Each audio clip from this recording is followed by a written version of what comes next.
না তো, তুই তো গায়ে কিছু পরিস না, আমি খালি বকা দিই না যে একটা সোয়েটার পর, তোর খালি গরম লাগে গরম লাগে। এই দুপুরকে খাওয়া দাওয়ার পর থেকে শুরু হয়েছে, হওয়ার কারণটা হলো আমার বর।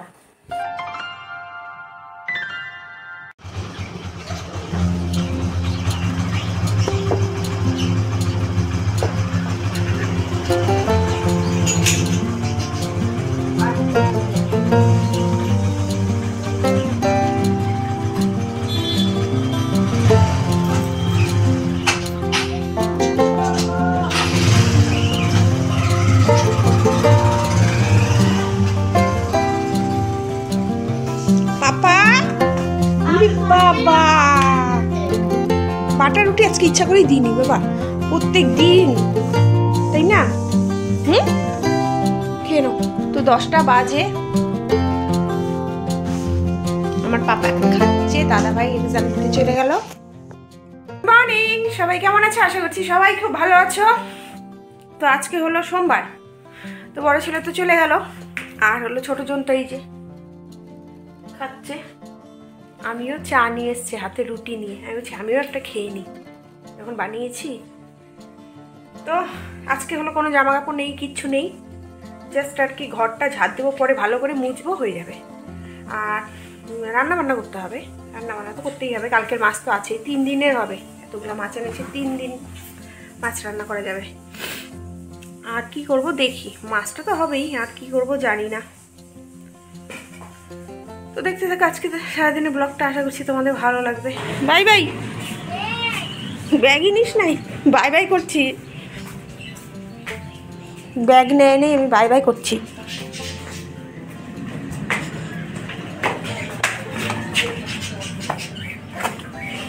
পিঠে নিতে হবে না, বাবা তো ঝুলিয়ে নিবে।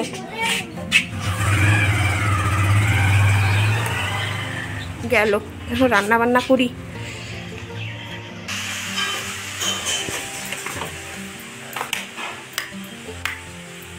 দেখো আমি আজকে সব ঘরটার মুছা কমপ্লিট, ঘরটার ঝাড়া সব কমপ্লিট, সকাল সকাল করে ফেলেছি এগুলো সব। আমি রান্না করব। সকালে যে কয়েকটা বাসন আছে তো সেগুলো মেজে নিই, মেজে তারপরে রান্নাটা বসাবো। তো বাসন জমে থাকবে একদিকে। আমার এই জিনিসটা বেশ ভালো হয়েছে, কাপ প্লেট রাখার জন্য। কিন্তু কাপ প্লেটগুলো না মানে ট্রের উপরে রাখতাম এতদিন, এটা টান দাও ওইটা টান দাও, তো এখন এটা কেনাতে খুব সহজ হয়েছে। কাপ প্লেটগুলো আর কি সুন্দর করে গুছিয়ে রাখা যায়, পাওয়া যায়।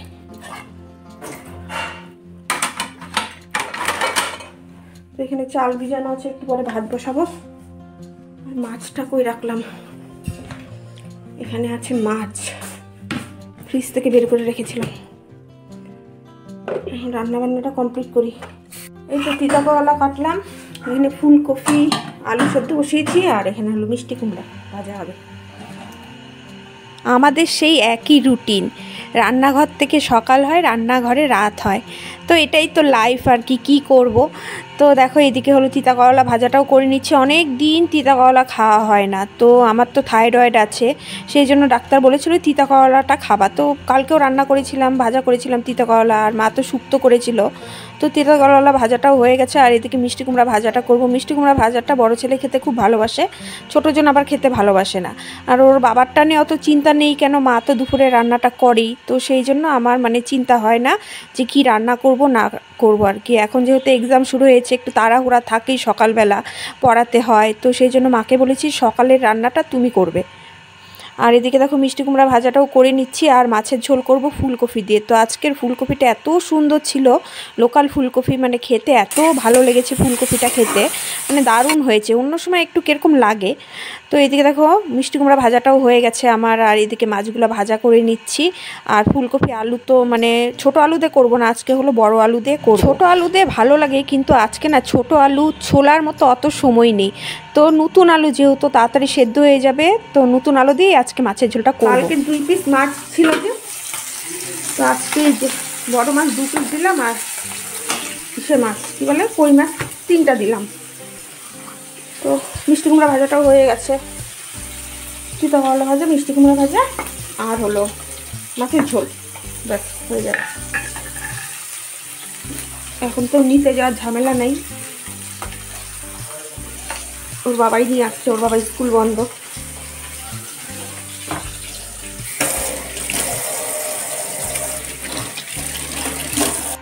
ফুলকপি আলু ভাজা করে নিচ্ছি, তো ভাজা না করলে তো ভালো লাগবে না।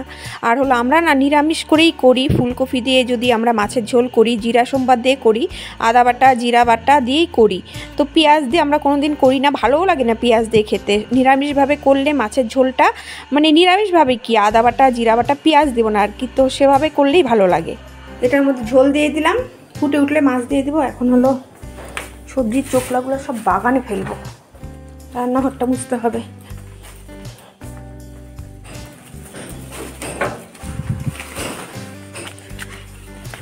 এখানে ফেলতে ফেলতে দেখো আমি আদা এখানে ফেলেছি, দেখো কত বড় আদা নিয়ে যাই। আদা খুঁজে পাচ্ছিলাম না, আমি আদা কিনেছি আদা পাচ্ছি না। কুয়াশ গাছটা কত বড় হয়ে গেছে, নিচু হয়ে আসতে হয়, নিচু হয়ে।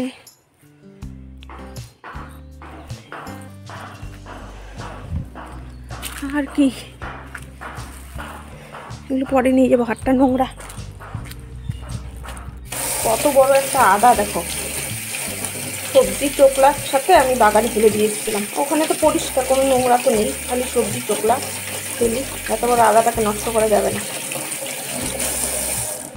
12টা বেজে গেছে, দেখতে দেখতে সময় কোন দিক দিয়ে যে দৌড়ায়। মাছের ঝোল কমপ্লিট। আর এদিকে দেখো তিতা করলা আর হলো ওইসব ভাজা। তো এখন গরম গরম কড়াইটা মেজে নিই। এটা দেখো কি পরিষ্কার হয়েছে নিমিষের মধ্যে। রান্নাঘর পরিষ্কার হয়ে গেছে সব।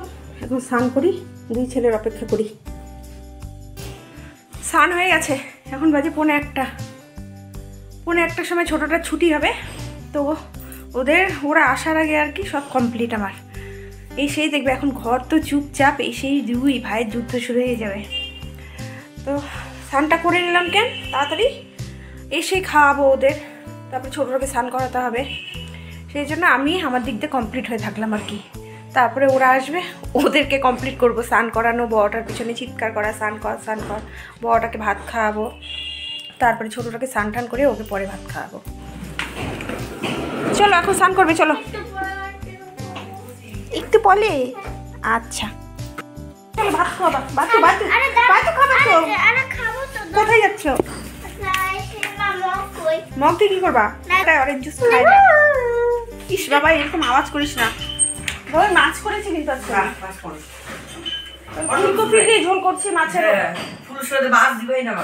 আচ্ছা এখানে ভাত নিয়ে এসছি, মিষ্টি কুমড়া ভাজা, ফুলকপি আলু।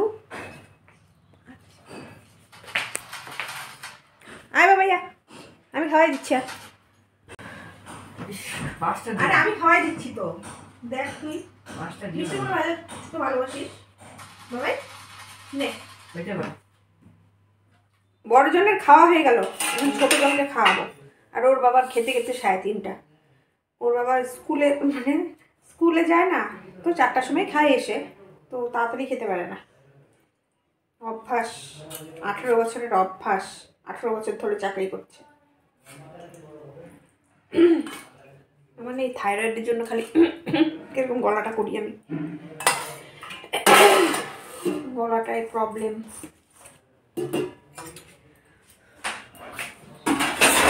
তো পাপাকে খাওয়াবো তারপরে আমি খাবো, খেয়ে নিবো।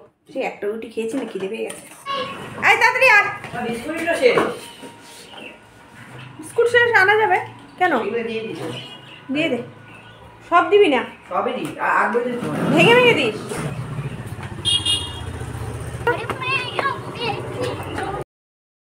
কি হয়েছে? সর্দি কমবে না তো, তুই তো গায়ে কিছু পরিস না, আমি খালি বকা দিই না যে একটা সোয়েটার পর, তোর খালি গরম লাগে। দেখো ওর মুখটা দেখো, ওর বলে ডাক্তার দেখাতে হবে, সোয়েটার বলছে, মানে ডাক্তার দেখাতে বলছে আমাকে, সর্দি কমছে না। তো ও এই সারা শীতে কয়দিন সোয়েটার পরেছে, ওর বলে গরম লাগে। তো আমাদের পরিবেশটা, আমাদের ঘরের পরিবেশটা দেখো না, এই যে একজন হলো মোবাইল নিয়ে গালে হাত দিয়ে বসে আছে, আরেকজন মোবাইল দেখলো, এখন চিপস নিয়ে এসে খাচ্ছে, আর ওর বাবা কি করছে, ঘুরে বেড়াচ্ছে। আর আমার খাওয়া দাওয়া হয়ে গেছে। 2টা বাজে। তো এখন বিছানা, এই জামা কাপড়গুলো আছে কয়েকটা, এগুলো গুছিয়ে আমি একটু মোবাইল দেখি।